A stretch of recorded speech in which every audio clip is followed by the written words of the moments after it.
The 16th largest bank in the country collapsed this week, and it only took a few days. Silicon Valley Bank was the largest bank to collapse since 2008, and it had near $200 billion of assets heading into the week.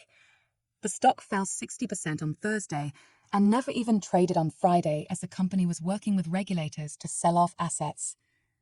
The fear led other bank stocks to fall drastically. The regional bank equity index fell near 16% this week, the worst week for the sector since March 2020. Some banks were hit especially hard, like First Republic, which fell near 44%. The collapse was very unexpected.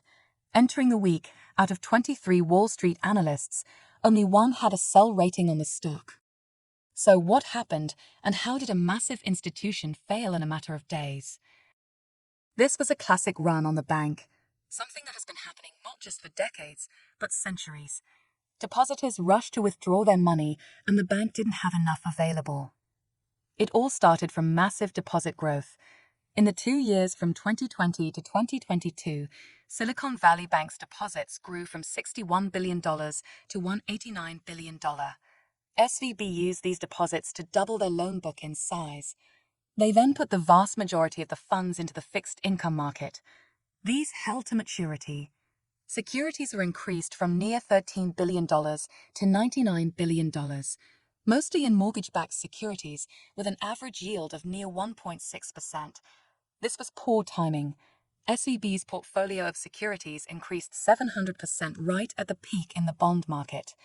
Entering 2023, these securities had unrealized losses of near $16 billion, while the bank's tangible common equity was just $11.5 billion. On top of this, due to the Fed's interest rate hikes, the bank was seeing large withdrawals of deposits.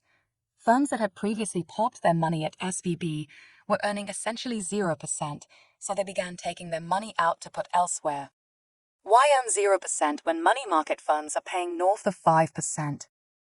This week, after the CEO told investors to stay calm and don't panic, deposit outflows then accelerated to a point where the bank had to sell down its securities portfolio at a loss and then raise additional equity capital, diluting shareholders.